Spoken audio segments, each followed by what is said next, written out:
अब हम तीसरा दोहा करते हैं। हस्ती चढ़िए ज्ञान को, हस्ती चढ़िए ज्ञान को, सहज दुली चाडारी। स्वान रूप संसार है, स्वान रूप संसार है, भूखन दे झक मारी कबीरा, भूखन दे झक मारी। इस दोहे के माध्यम से कबीरदास क्या कहना चाहते हैं कि हस्ती चढ़िए ज्ञान को, हस्ती होता है हाथी, चढ़िए चढ़ो, ज्ञान है परमात्मा का ज्ञान, कि परमात्मा के ज्ञान रूपी हाथी पर चढ़िए। मतलब परमात्मा है उसको तुम जानो कि परमात्मा क्या है। जिस प्रकार विशाल होता है प्राणियों में हाथी, तो वैसे ही परमात्मा को जानना, परमात्मा का ज्ञान है, अपने आप में बहुत ही विस्तृत है। अगर तुम उसको जान लेते हो, सहज दुलीचा डारी, सहज स्वाभाविक रूप से, यथार्थ सुख और दुख दोनों को समभाव से मानने वाले, ऐसा दुलीचा होता है कि जो हाथी के ऊपर जहां बैठते हैं, महावत बैठता है, वो जो कपड़ा डाला जाता है उसको सजाने के लिए या बैठने के लिए, उस जगह बनाने के लिए, वो जो कपड़ा है उसे दुलीचा कहते हैं कि दुलीचा डाली। अर्थात कबीरदास, इसका संदर्भ हम एक बार हाथी के संदर्भ में लेकर देख रहे हैं और उसके बाद फिर कबीरदास कहना क्या चाह रहे हैं, कबीरदास यहाँ हाथी किसको कह रहे हैं और दुलीचा किसे बना रहे हैं, फिर उसके बारे में करेंगे। कबीर, सबसे पहले मैं समझा देती हूँ कि हस्ती चढ़िए ज्ञान के, कि जिस प्रकार कोई हाथी होता है, हाथी बहुत ऊंचा प्राणी है कि जिसके ऊपर हम अपने आप से नहीं चढ़ सकते। हाथी बैठेगा और उसके बाद महावत की मदद से हम उस हाथी पर चढ़ पाते हैं।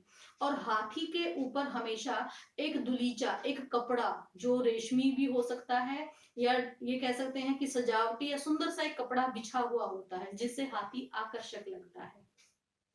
कबीरदास कहते हैं कि जैसे ही वो हाथी गांव में आ जाए या शहर में आ जाए, तो हाथी अपनी मस्त चाल से चलता रहता है और इस इतने बड़े प्राणी को देखकर गांव या शहर में गलियों में जो कुत्ते होते हैं, श्वान जो कुत्ते होते हैं, वो उसके पीछे भौंकते हुए चलते हैं। लेकिन हाथी के ऊपर उनका कोई भी फर्क नहीं पड़ता, वो अपनी जिस धुन में जिस चाल से चल रहा है वो ऐसे ही चलता जाता है।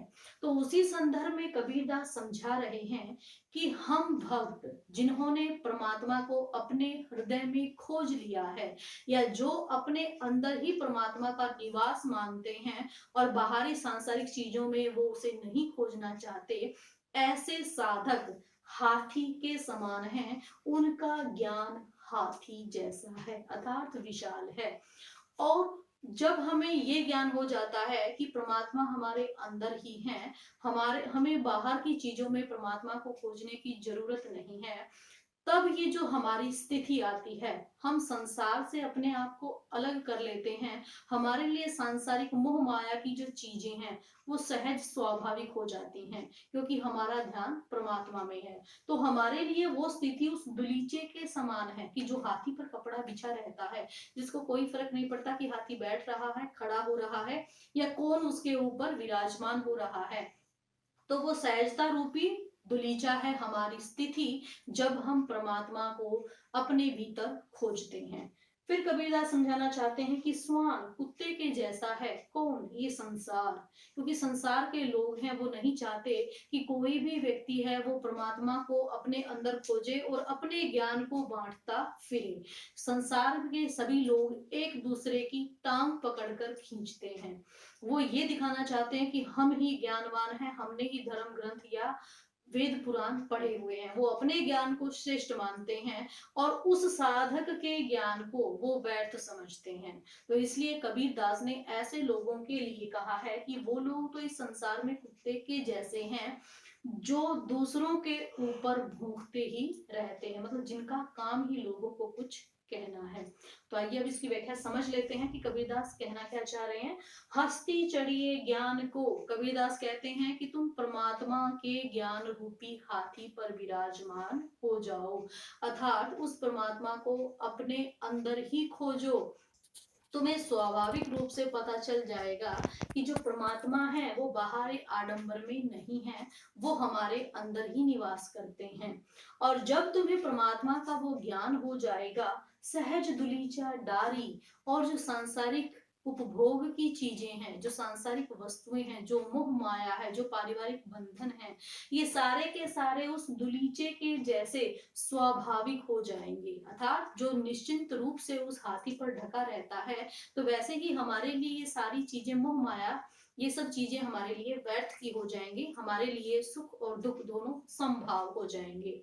स्वान रूप संसार है, कबीरदास कहते हैं कि ये जो जगत है, जो धर्म के नाम पर लोगों को आपस में लड़ाता रहता है और जो ये कहता है कि परमात्मा को हम कहीं नहीं खो सकते या परमात्मा है ही नहीं, और अगर है तो कहाँ है, कोई कहेगा कि मंदिर में है, कोई कहता है कि मस्जिद में है, लेकिन वो ये कह रहे हैं कि ये संसार क्या है, उस कुत्ते के समान है जो हाथी के पीछे भौंकते रहते हैं। तो वो कहना चाहते हैं कि अगर तुम्हें परमात्मा का ज्ञान हो गया तो ये संसार के लोग उस कुत्ते के जैसे हैं जो व्यर्थ में ही भौंकते रहते हैं, अर्थात संसार के लोग जो तुम्हारे बारे में कुछ भी कह रहे हैं, तुम्हारे ज्ञान के संदर्भ में कुछ कह रहे हैं, तो वो व्यर्थ में ही कहते रहें, उनकी तरफ तुम ध्यान मत दो, क्योंकि तुमने उस परम पिता को जो तुम्हारे अंदर ही निवास करता है उसे अपने अंदर ही खोज लिया है, और वही सच्चा साधक है जो परमात्मा की खोज कर लेता है। बाकी जो धार्मिक आडंबरों में या व्यर्थ की चीजों में या पुराणों में ये कहते हैं कि परमात्मा है, वो तो इस संसार में उस कुत्ते की स्थिति के जैसे हैं कि जो दूसरों के ऊपर भोंकने के सिवाय कुछ नहीं करते। तो कबीरदास यहाँ बताना चाहते हैं कि जो परमात्मा है उसका ज्ञान प्राप्त करना ही साधक के लिए श्रेष्ठ है, और वो परमात्मा हमारे अंदर ही है, उसको बाहर खोजने की आवश्यकता नहीं है।